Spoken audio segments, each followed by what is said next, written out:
Suscríbete a nuestro canal TVC Play y activa las notificaciones.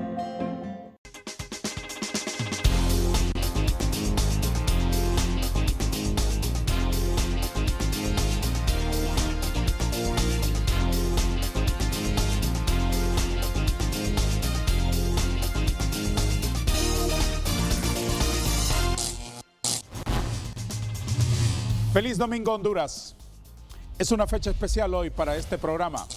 Nos reencontramos con el estudio Rosario Sagastume de Ferrari, del cual nos ahuyentó por muchos meses de este año la pandemia del COVID-19.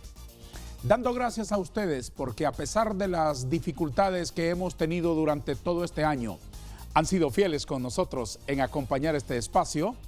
Hoy nos reencontramos con la esperanza de que nunca más haya tanta alteración en la vida de Honduras en general y de los medios de comunicación en particular como este, para poder desarrollar el trabajo que siempre hacemos, que es aportar luz entre tanta tiniebla.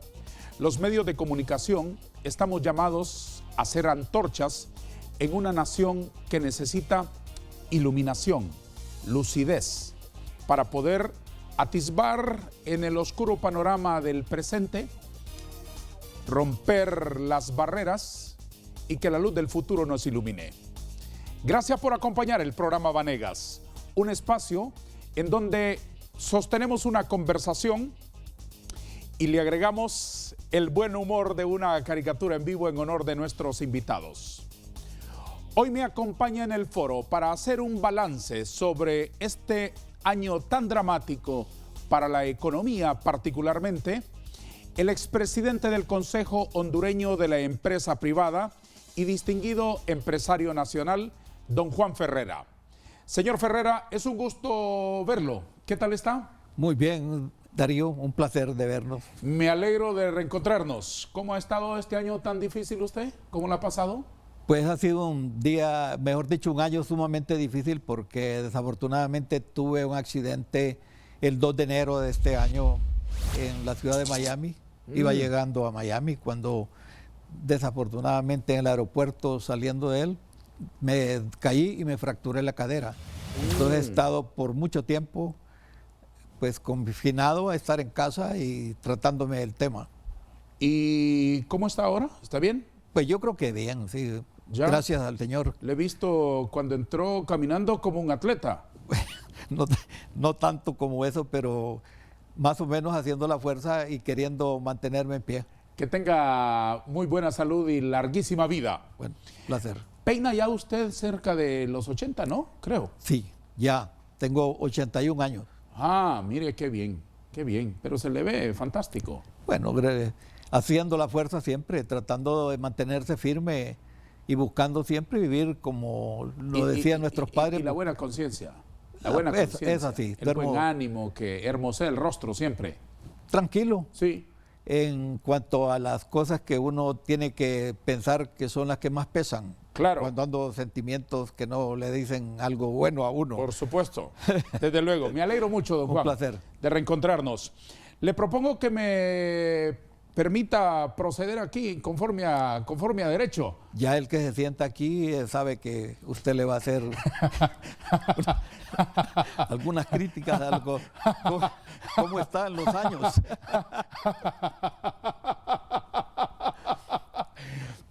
¿Me está estableciendo usted ataduras en mis manos con ese comentario tan simpático? No, de ninguna manera. Ya sabe que usted siempre nos hizo la caricatura que tal como nos miró.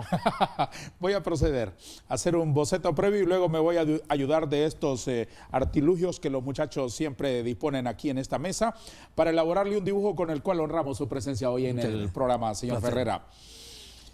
He empezado diciendo que este año ha sido particularmente difícil. ¿Qué balance hace usted ahora que estamos ya cerrando la primera quincena del último mes de este 2020 tan especial para el mundo y particularmente para nosotros? ¿Cuál es el balance que puede hacer en pocas palabras? Bueno, yo creo que el mundo entero nos quedemos sorprendidos con la pandemia del COVID-19, pero muy particularmente los hondureños veníamos preocupados ya en el 2019. teníamos algunos indicadores que nos alertaban de que había que buscar de qué manera podíamos cuidar un poco más del país. Claro. Porque nosotros nunca hemos tenido desarrollo sistemáticamente sostenida de una forma que todos estemos de acuerdo, pues. Por lo menos eso no. Hemos experimentado con todos los modelos, pero nos ha faltado sostenibilidad. Nosotros decimos que somos parte de un modelo económico neoliberal y yo considero que no ha habido un neoliberalismo tampoco, porque las reglas de cualquier sistema económico tienen algunas normas que son invariablemente sostenidas. Y aquí experimentamos de todo, muy especialmente cuando tratamos de saltar los cercos porque no nos gusta mantenernos sistemáticamente disciplinados. Y cuesta mucho cuando hacemos derroche también de las pocas cosas que deberíamos de tener sumamente cuidado. Entonces yo espero que con este año, que ya es para todos un año sumamente difícil, lo podamos sortear con un esfuerzo mayor, porque no solo es la pandemia del COVID-19, también nosotros hemos sufrido el embate de 2 huracanes que han venido a golpearnos más. Y eso significa que el esfuerzo para poder levantar el país requiere de una voluntad sostenida, buscando cómo unirnos y trabajar juntos. ¿Cómo es el balance que hacen las empresas en este año, ahora en diciembre? Nosotros estamos pensando que vamos a cerrar definitivamente con pérdidas, porque cuando tenemos más de un mes y medio de no tener ventas, pero sí tenemos los gastos que sostenidamente hemos programado a través del presupuesto, que tenemos tanto de las planillas como de otros gastos que son invariables, que hay que pagarlos, nos encontramos con una dificultad enorme. Si usted solo tiene gastos y no tiene ingresos, se pone en una complicación, y este encierro en que hemos estado, producto de ese esfuerzo que hemos tenido que hacer todos, nos ha dejado pues debilitados en esos términos. ¿Todos los rubros, don Juan, por igual? No todos, porque algunos son esenciales. ¿Cuáles han sido los más dañados, más fuertemente dañados a lo largo de esta emergencia? Sobre todo los que son de productos superfluos, no necesarios en la vida de las personas, y uno puede prescindir de ellos. Pero otros aún siendo de consumo diario, pero también si quienes lo consumen están confinados a estar sin deprivación pues de su esfuerzo. En el caso del transporte, pues sabe que las formas en que se fueron soltando las medidas para poder circular fueron graduales y de mucho tiempo de encierro. Y ya así con esos, en cadena, ¿no? En cadena. Si no funciona el transporte, no funciona el que vende las ruedas, el que vende el aceite, el que vende el repuesto, el que vende lo demás. Se complica todo, sí, porque es la sangre del sistema, es el movimiento, el esfuerzo compartido de todos, es la interrelación que tenemos en los negocios para seguir promoviendo el esfuerzo, el emprendedurismo. Y eso pues naturalmente ha sido difícil, no así para tal vez quienes han estado en el tema de la sanidad, porque ahí ya los medicamentos, las farmacias posiblemente han tenido mejores momentos, pero los ciudadanos hemos tenido siempre que cargar con alguna situación sumamente difícil, porque también se necesita el medicamento, pero hay que tener el ingreso para comprarlo. ¿Cuántas empresas han cerrado? La Cámara de Comercio estableció un porcentaje en donde estaba casi el 95% de las empresas que estaban cerradas en el primer momento cuando estuvimos confinados todos. ¿Cuántas de esas resistieron la tormenta, por así decirlo, y abrieron sus puertas después? ¿Y cuántas dejaron sus puertas cerradas para siempre? Bueno, yo creo que 500,000 empleos golpearon en ese impacto, en donde se perdió mucho del esfuerzo a raíz de que eran más de esos 45 días que uno puede programar, que puede estar por circunstancias especiales cerrados los negocios. Pero por una difícil situación como esta que hemos vivido, pero no necesariamente estábamos preparados para eso. Recuerde que nosotros hemos vivido siempre en la incertidumbre de no tener un sistema económico que sea sostenido por un esfuerzo político que vaya a la par, y que también el problema social que hemos ido vislumbrando en el horizonte, en donde ha crecido la pobreza, se ha aumentado la desigualdad social y no le hemos hecho la necesidad de inyectarle ordenadamente al sistema un dinero que es necesario, y que los esfuerzos debieron haber sido más en una forma conjunta, compacto, con un pacto social que nos diera la facilidad de poder tener el ambiente y la armonía para poder hacerlo y buscar los resultados juntos. ¿Cómo les ha ido a los pequeños? ¿Qué datos tiene usted de los micros, medianos y pequeños empresarios? Los más sufridos precisamente han sido los que con menos fuerza tienen. En ese caso, nosotros tenemos la mayoría de nuestras empresas son de carácter de micro y pequeña empresa. Las que generan más empleo. Las que generan más empleo, y las grandes empresas, aunque su músculo financiero sea mejor, también impactó por el término de tener una relación internacional que mantienen ellos frecuentemente. Y eso es, al final, todos hemos sufrido. Decir que solo unos quedaron satisfaciendo sus necesidades y que otros, en su mayoría, perdimos, no es así. Yo creo que todos recibimos un impacto que va a pegar al final en quienes más deberían de tener la seguridad, que es cuando el ciudadano tiene el empleo y puede definir de qué manera lo va a emplear para una situación de naturaleza natural que debe haber siempre para tener las necesidades básicas de la familia. Y eso es una de las cosas que ha sido una de las preocupaciones de toda la gente. Don Juan, ¿con qué porcentaje de desempleo cierra el año Honduras? Miren, andaremos posiblemente en un desempleo porcentualmente mayor de un 30% de lo que nosotros estábamos esperando. Tomando como universo la población económicamente activa. La población económicamente activa, sí. Entonces, nosotros no somos recuerden que aquella promesa de que teníamos 4 años en que se iban a generar 600,000 empleos, es decir, que íbamos a hablar que 150,000 empleos por año, íbamos a tener 600,000 empleos al final de un periodo presidencial de 4 años.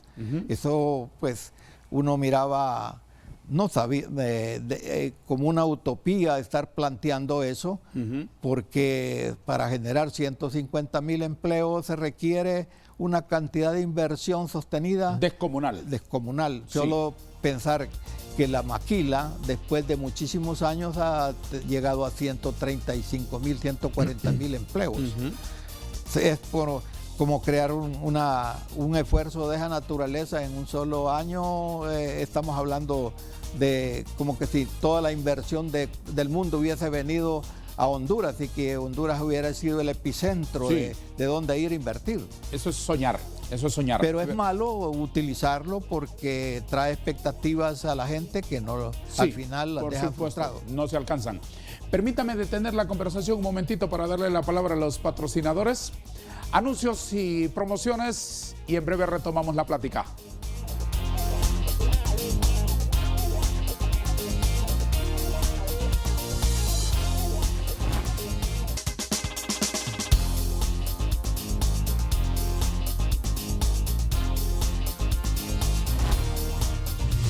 Señor Ferreira, usted como líder empresarial puede tener una respuesta a esta inquietante pregunta de la sociedad hondureña.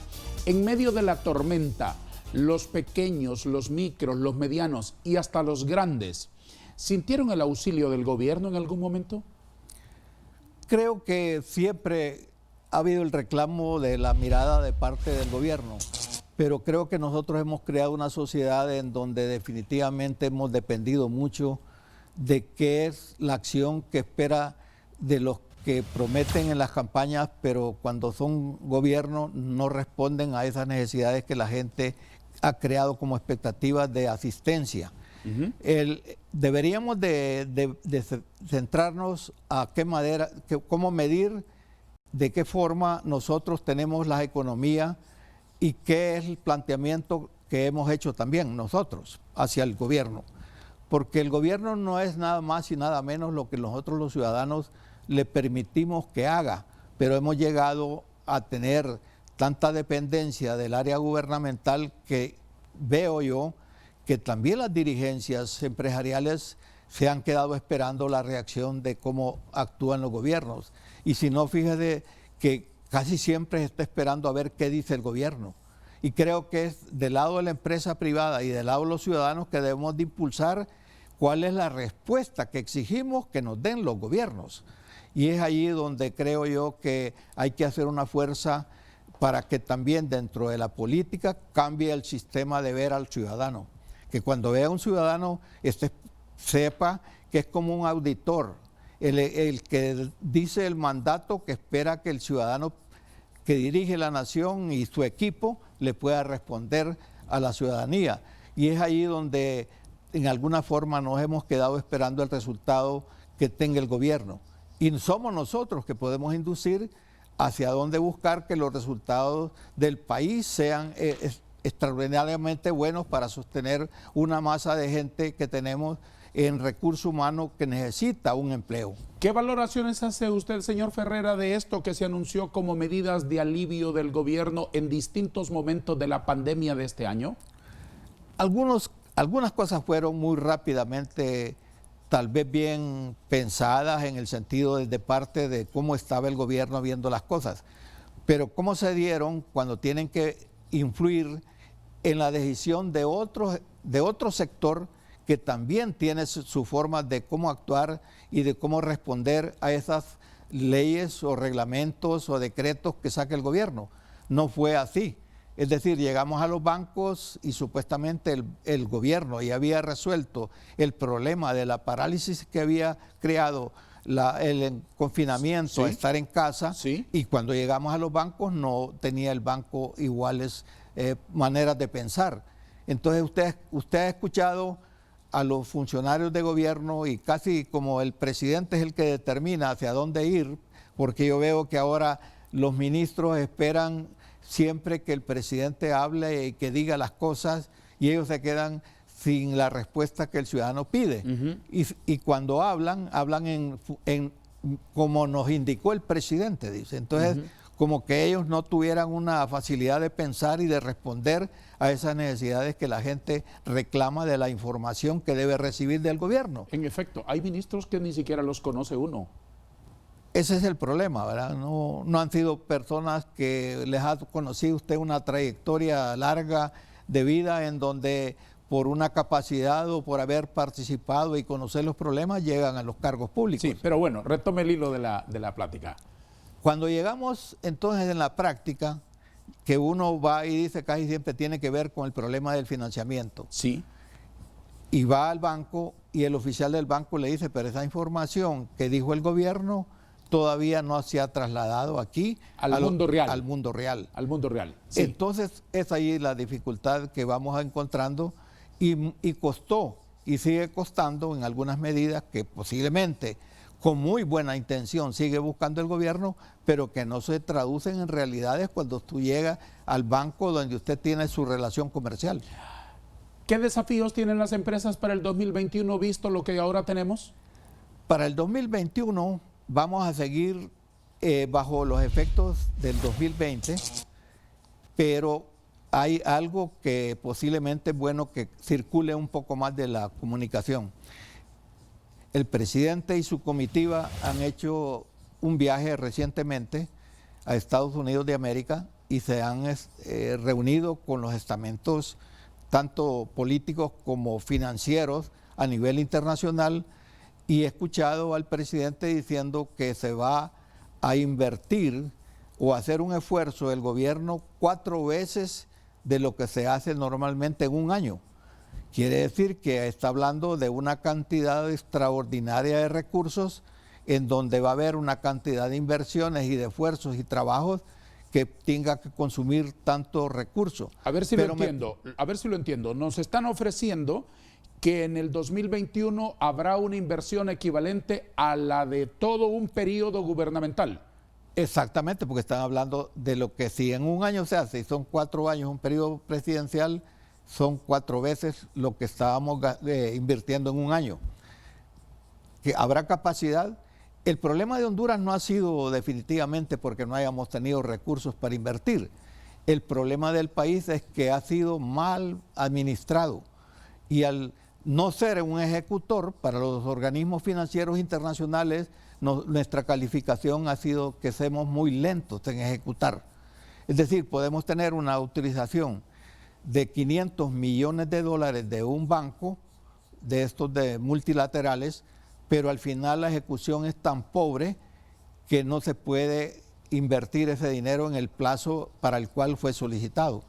Y pasamos a veces de un gobierno hacia otro, y si para la prioridad, para el próximo gobierno, no es la misma, pues aquellas cosas se van manejando tan lentamente que no dan los resultados para los cuales fueron estudiados y programados aquellos recursos. ¿Qué me dice usted de esa idea de un consejo consultivo, de una especie de gabinete de reconstrucción en el último año de un gobierno que ha pasado tantas dificultades de credibilidad? Si lo comparamos con el grupo consultivo del MICH, en donde el presidente Flores estaba entrando, en 1998 fue, ese año tomó posesión el presidente Flores y creó el grupo consultivo para atender las necesidades que había dejado el MICH. Era un gobierno que entraba y siempre los gobiernos nuevos están en una luna de miel con los ciudadanos. El problema es cuando hay un gobierno que también se prolongó en tiempo que no era de ninguna forma constitucional, los desafectos vinieron a ser uno de los problemas. Y el desgaste es mayor. Y el desgaste mayor. Estamos hablando de casi 7 años, sí, en este caso, en donde no es de la forma en que cuando se va entrando sí, no y es se lo va mismo. saliendo. No es, estamos hablando de cosas diferentes. Sí, así es. Luego, más los efectos de la forma en que ven los ciudadanos al gobierno y los problemas que han dado en los temas del manejo no transparente de los recursos, nos encuentra en una situación sumamente diferente. Es decir, que ese grupo consultivo tiene que tener un trabajo sumamente ambicioso y muy comprometido, pero no van a ser ellos, sino que la imagen al final del gobierno que está saliendo, los que van a decir los ciudadanos que reciban, y en este caso las naciones que reciban las solicitudes o los organismos que reciban esas solicitudes, van a plantearse qué grado de credibilidad y confianza hay en el gobierno. En ese esquema, ¿de dónde vendrá ese supuesto financiamiento? Yo lo veo desde el punto de vista de los acuerdos que ya se estaban teniendo con los organismos de financiamiento, pero va a venir por el lado no de las donaciones, sino de préstamos que el país va a tener que adquirir. Más deuda. Y ya la cuenta de la deuda, tanto interna como externa, que la deuda ya es una mochila que pesa muchísimo. Pesa demasiado. Sí. Entonces, con esos recursos van a tener también que ponerle algún grado de acompañamiento para cuidar y también a dónde se van a emplear esos recursos. Tenemos que pensarlo muy bien, pero hay que hacer el esfuerzo y no importa de dónde venga el recurso. Yo estoy de acuerdo que en una situación de estas es como cuando Europa, después de la Segunda Guerra Mundial y que hubo un plan Marshall para levantar Europa, pero hay que cuidar los recursos sumamente ahora más.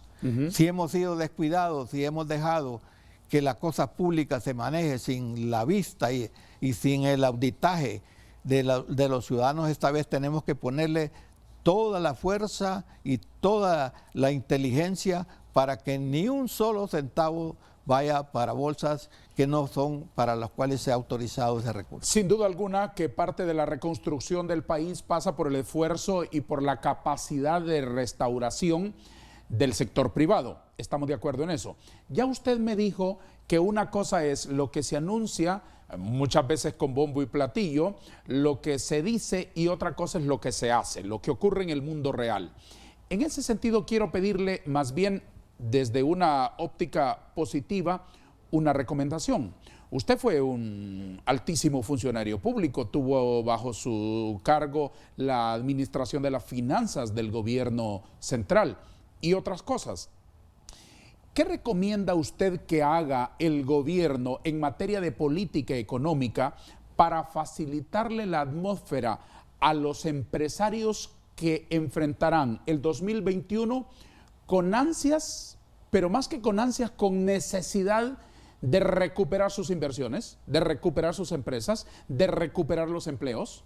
Yo creo que en ese aspecto el acompañamiento, ya después de estar con algunos actores en los cargos, pues tiene la experiencia vivida de que saben cómo se han manejado con la empresa privada y la dirigencia.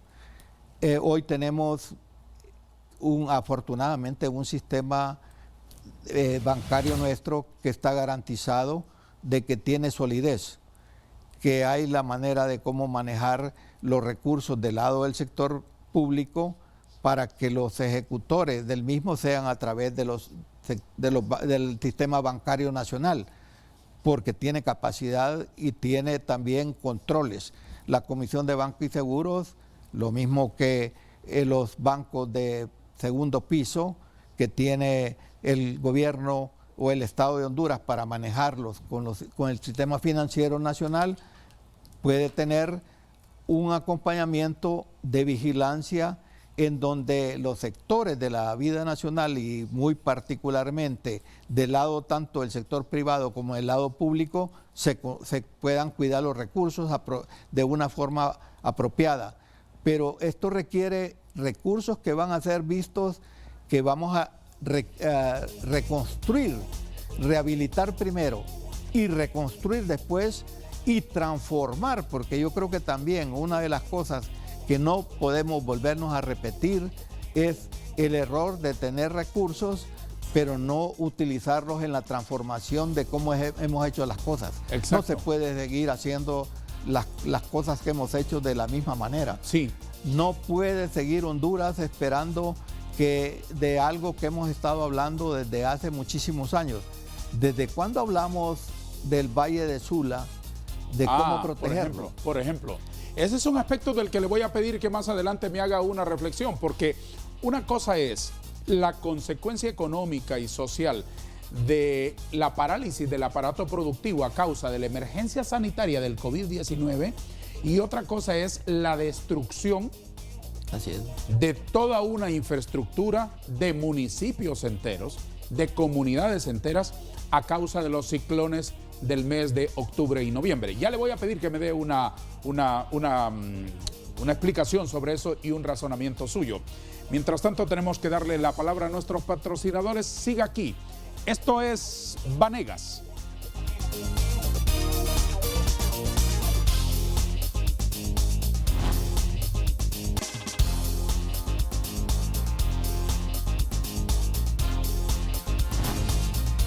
Gracias, queridos amigos, por acompañarnos cada domingo en Canal 5 después de la película de Noche de Gala.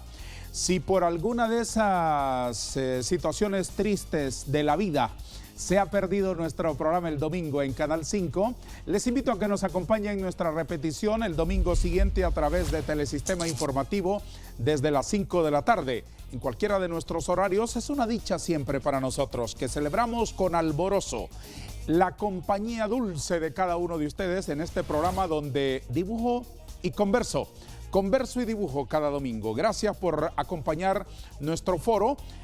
en el cual escuchamos siempre el testimonio, los enfoques, los particulares puntos de vista de ilustres hondureños que vienen aquí a alumbrarnos, a ilustrarnos. Y me aprovecho de su generosidad ciertamente para elaborar, en nombre de todos ustedes, la creciente comunidad de nuestra teleaudiencia, una caricatura como esta que hoy estoy elaborando aquí. Me hace falta colocar un poco de color, ciertamente, en el peinado, sobre todo, don Juan, y otros detalles. ¿El color de la corbata cómo lo prefiere? ¿Así como esa que lleva o buscamos otro tono? Como usted guste. Como guste, como le quede mejor. ¿Se la dejo azul? No. O ya muchísimo azul. Puede hacer una mezcla de colores. Prefiero. Lo prefiero. Don Juan Ferreira, el próximo año seguramente que el sector privado tendrá un enorme desafío en todo el país. Por lo que le dije anteriormente, la parálisis de muchísimos meses sin actividad plena del 2020 ha sido brutal. Pero la destrucción que vino después de una gran parte del país, que significa el motorcito industrial, la zona norte, el Valle de Sula, San Pedro Sula, La Lima, buena parte del Progreso, San Manuel, Villanueva, etcétera, etcétera, en donde hay muchísimas empresas, en donde hay una gran fuerza productiva para la economía hondureña. ¿Qué desafíos plantea? Vea, eso es definitivamente, viendo toda Honduras, como la hemos visto a través del televisor, es sorprendente cómo tanta destrucción al final en términos de vida, pérdidas de vida, no fue lo que cualquiera hubiese esperado. Pero la destrucción de nuestro sistema productivo sí es enorme, totalmente. Ver las zonas en donde, porque somos de la costa norte también y hemos visto todo el paisaje de las Guaymas, hacia Puerto Cortés, todo el valle Chamelecón y el Ulúa, en la confluencia en La Lima, Pimienta, en el Progreso, Pimienta, Potrerillos, Villanueva, sí. Todo eso. Y dice uno, levantar todos los millones de dólares que se han estado invirtiendo en esa zona y en el país entero. ¿Cómo se hace eso? ¿Cómo se vuelve a hacer? ¿Cómo se hace eso? ¿Qué respuesta tiene usted? Pues yo digo, este esfuerzo tendrá que ponernos a todos a buscar de qué manera nos podemos acompañar de los mejores expertos con las indicaciones que nos den y tener un acompañamiento en donde todos los días y tengamos, al levantarnos, después de dar gracias a Dios por estar con vida, a ponernos a trabajar sostenidamente sin andar preguntando que cuánto es lo que nos va a resultar de ese esfuerzo, porque lo hemos perdido todo si no hacemos que nuestra voluntad y nuestro esfuerzo pueda construir algo que es urgente que lo hagamos. Y de eso precisamente es lo que estamos hablando cuando nos preocupa mucho si no tuvimos, por ejemplo, la capacidad de arreglar el problema que tenía Honduras desde 1994, cuando llegó el problema de la energía eléctrica. Y todavía hoy, estamos hablando 26 años después. 26 años después, más de un cuarto de siglo, y no hemos podido resolver ese problema. Al contrario, nos ha costado una cantidad de 4.000 millones de dólares en 10 años y no hemos podido resolver ese único y gran problema. No hay entendimiento, no hay conciencia, no hay voluntad. ¿Es que ahí no hay negocios o qué es lo que pasa? Eso es precisamente, que como no está el interés común visto en el esfuerzo, sino que el oportunismo de hacer negocios de naturaleza dudosa, porque hay que decirlo, es que nos hemos quedado con esa deuda siempre, cuando nos han estado diciendo, tanto los organismos de financiamiento internacional como los estudiosos que tenemos en Honduras, como el Foro Social de la Deuda Externa, como el grupo del Pacto del Diálogo para el Pacto Fiscal, en donde del 2014 estuvimos muy interesados en que tuviéramos la solución de esos problemas y que supiéramos cómo podíamos arreglarlo en una conjunción de intereses y que lo hiciéramos todos, Sí. y no se dio lugar ni siquiera para ese diálogo, para plantear esas necesidades que había que hacer. Hoy estamos siempre hablando de los mismos problemas, casi de los que vimos cuando estábamos en la función pública en 1994, que llegó el gobierno del doctor Carlos Roberto Reina. Entonces, ¿qué le pasa al hondureño entonces? Que es que a la política no la ve para ir en función pública a ver cómo resuelve los problemas ingentes de la sociedad hondureña. Que urge que las nuevas generaciones encuentren un país diferente, pero no que seguimos hablando de lo mismo y al final acumulando como quien hace el trabajo nada más de esconder la basura. Sí, pero no desaparece. Pero no desaparece. Qué lástima. Y ahí es donde pone a pensar si para esta clase de esfuerzos que hay que hacer para reconstruir y transformar el país, lo vamos a hacer con la misma visión. Y estaremos preparados para hacerlo. Y en un momento donde entramos también de un final de un gobierno y en una campaña política para la sucesión presidencial. Ahí la responsabilidad del hondureño de ver a quién le da su voto para elegir a los mejores hondureños, para que sí vayamos con la necesidad cumplida de buscar juntos un esfuerzo común para transformar la nación. Y esta es la única nación que es nuestra.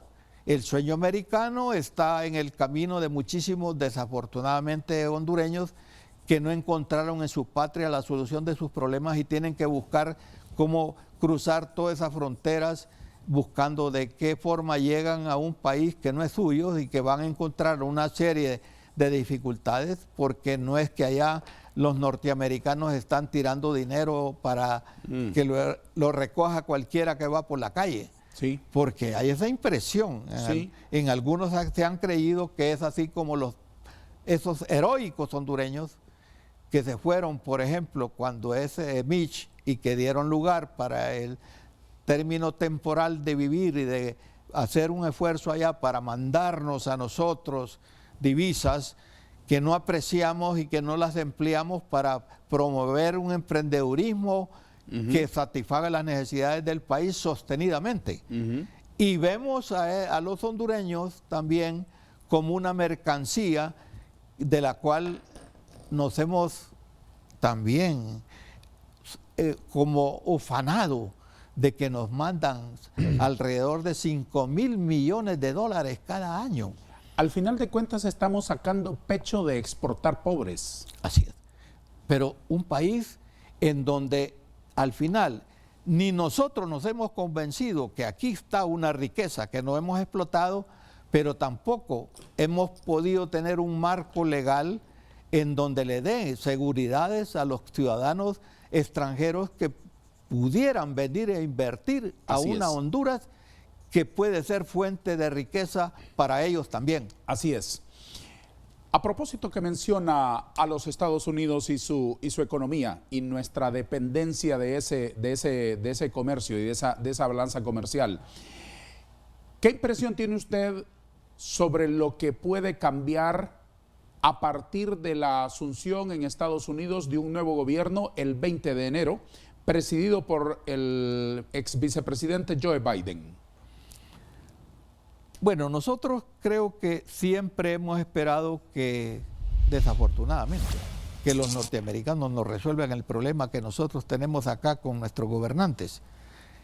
Y las expectativas que la gente ha creado con respecto a Biden es que lo ve como a un John F. Kennedy, que le puede dar una mirada diferente a la América Latina y donde nosotros nos acordamos de los programas de vivienda social y que algunos pudimos tener nuestra vivienda por ese programa que tenía John F. Kennedy en Alianza para el Progreso.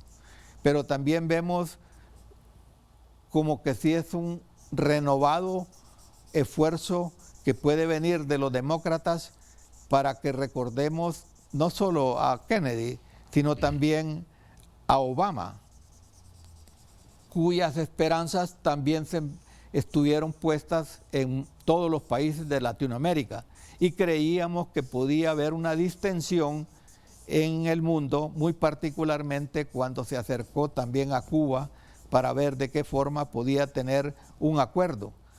Pero siempre los desajustes en América Latina han sido por el tema de que tenemos dictaduras de izquierda o de derecha y no nos hemos dado cuenta que ninguna que no respete la democracia, sea de izquierda o de derecha, le deja dificultades a sus pueblos. Porque la democracia significa el respeto a la libertad y al derecho de exigir los principales y fundamentales derechos humanos de la gente. Y que sus recursos, en este caso, que puede poner el Estado es para dar una buena educación, una asistencia médica de calidad y para promover que esos derechos va a trabajar la gente pagando impuestos, pero que va a recibir la satisfacción de esas necesidades. Pero hoy nos vemos en el problema, y no solo hablo por Honduras, sino hablo por muchos países latinoamericanos, en donde la gente lo que tiene es la gran dificultad que ya no encuentra la educación apropiada, no encuentra asistencia médica apropiada, no le sirve nada la seguridad porque es inseguridad lo que hay para todos y de alguna forma muy poca esperanza que pueda también emprender algo que le dé el sustento para con su propio esfuerzo decidir en dónde lo invierte. Don Juan Ferrera, otro de los asuntos importantes del año que estamos concluyendo y que agradezco profundamente la gentileza suya de venir a establecer un balance del 2020 aquí. Otro de los puntos importantes de este año fue las continuadas denuncias de corrupción en el manejo de los fondos por la emergencia sanitaria. Usted recuerda el episodio de los hospitales móviles, el accionar de Invest, etcétera.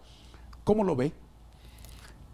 Volvemos al error de tener la experiencia de algunos mecanismos para generar inversión y producir, y nosotros despreciadamente, como botándolos al descrédito, y que no podemos hacer con esos mecanismos que otros países han logrado elevar su producción y su productividad y ser un camino hacia mejores estadios de progreso y desarrollo. Para el caso, la alianza público-privada, que esta era la forma muy buena de poder lograr una asistencia de esa naturaleza, en donde una alianza de los privados con lo público en la concesión de algunas cosas, pero en beneficio de ¿qué? Que salga bien el que invierte, pero que el país también, sus ciudadanos, encuentren una solución a los problemas y a un bajo costo. No necesariamente aprovechando los que están en el gobierno, hacer negocios con privados y buscando resultados solo para unos pocos que se entienden y que encuentran la manera de hacer esa clase de negocios. La alianza público-privada en Honduras se desacreditó por la forma en que se hicieron las cosas. Y vamos con Invest Honduras, lo que era la cuenta del milenio, que visto por Estados Unidos, los 215 millones de dólares que nos asignaron para el compacto de la cuenta del milenio, fue mientras hubo un acercamiento muy seguido, muy monitoreado por Estados Unidos, todas las cuentas salieron muy bien. Utilizando ese mismo mecanismo, que como no ganamos el segundo compacto por la corrupción, por la competitividad, por otros factores de Estado de Derecho, por otras cosas que definitivamente no pudimos cumplir. Perdimos esa asistencia, pero tuvimos el programa Umbral para prepararnos, para seguir obteniendo resultados que fueran mejores y volvernos a ganar Muy un bien. segundo En compacto. ese sentido, ¿cómo se puede evitar anomalías como esa de los hospitales móviles? ¿Cómo puede encenderse alarmas tempranas? ¿Cómo puede haber auditorías preventivas para que esas instituciones de verdad funcionen? Le dejo planteada la pregunta para que me la responda después de una pausa. Esta es la última pausa del programa Vanega. Sigue aquí con nosotros, por favor.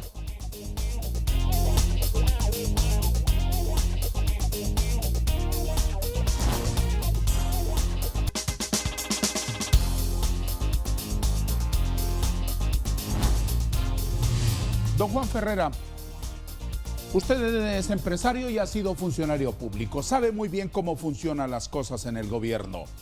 ¿Cómo se puede evitar episodios vergonzosos como ese de los hospitales móviles? ¿Cómo se puede evitar que eso se repita?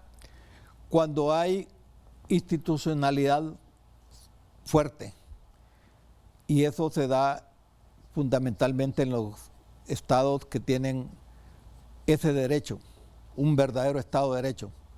Los que invierten, tanto nacionales como extranjeros, están garantizados que las leyes se van a aplicar porque hay marcos que se establecieron para esa relación. En el caso de la alianza público-privada, todos se esperaba que fuese de una manera negociada, que los que estuviesen en la función pública negociaran, pero como atendiendo al bien común. Es decir, que como que si fuese cualquier ciudadano que estuviera contratando frente a un prestatario de servicio y que la obra iba a estar después de beneficio para todos. Para mí es un sistema que debe funcionar y que debe someterse a que se funcione de esa manera, porque cuidando por un lado y por el otro las cosas, de ambos lados se sale bien. El problema de después, cuando no ganamos el segundo compacto y nos quedamos con Inves Honduras, porque era lógico utilizar una infraestructura y un mecanismo de hacer obras rápidas y que pudieran tener contrataciones que garantizaran la obra y el servicio que se iba a prestar. El problema para mí fue que cuando no funciona un Tribunal Superior de Cuentas, cuando no hay una auditoría funcional, tanto externa como interna, en las organizaciones e instituciones que hacen esos trabajos, y cuando no hay una responsabilidad en la supervisión de las obras, pero bien apropiada, y cuando está creciendo por el lado de lo político lo malo, en acuerdos que llegamos desafortunadamente hasta negociar con narcotraficantes por obras que no hicieron y pagando por esos valores. Tremendo cóctel. Lo que tiene usted es explosivo. Exacto. Detrimento de todo lo que debe haber en cualquier institución o en cualquier sociedad. Los parámetros de confianza. Así es. Si usted no genera confianza, generalizado. el deterioro generalizado se viene. Sí, así es. Y hemos llegado a querer sustituir lo que ya habíamos hecho con un marco legal correcto para poner a la sociedad en la vigilancia de veeduría social, y queremos destruir un Consejo Nacional Anticorrupción y ponemos un Ministerio de Transparencia en la salida del gobierno.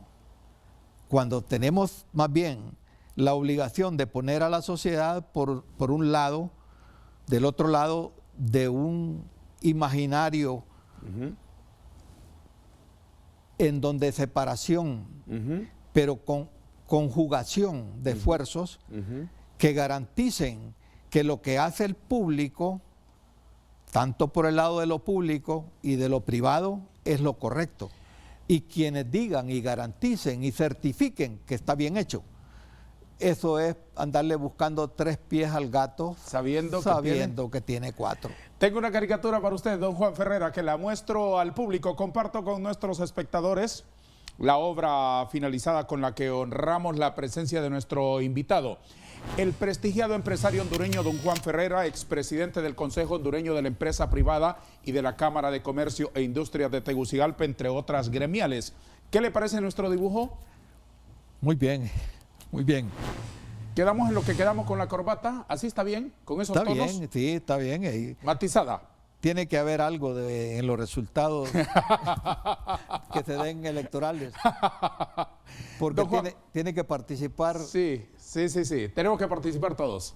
el gobierno de integración. Quiero dejarle unas preguntas para que me responda con una sola palabra, por favor. ¿Qué sensación le produce la corrupción? Desafecto. ¿Cómo se reconstruye la confianza de los gobiernos? Siendo claros y transparentes. ¿Ha sentido usted incertidumbre? Muchísima. ¿Cómo se expresa el amor por Honduras? Cuidándola. ¿Dónde está el dinero? Hay que buscarlo en las auditorías que nos puedan ayudar otros ¿Cuál es la salida? a hacer las cosas bien. ¿Qué aconseja a los políticos? Que le respondan al país lo que espera el ciudadano. ¿Y de las cúpulas empresariales qué deberíamos esperar? Que sean más persistentes en señalar los errores. ¿Cómo califica en una palabra el año 2020? Malísimo. ¿Cuál será su legado para Honduras, don Juan Ferrera? Que las próximas generaciones sean diferentes a nosotros. Le agradezco mucho su presencia hoy en el programa. Espero que tenga un buen final de año en lo que quede en esta última quincena de diciembre y que el 2021 sea súper mejor para usted en lo particular y para su familia. Muchas gracias. Un placer y gracias por sus deseos. Igualmente. Gracias a todos. Adiós.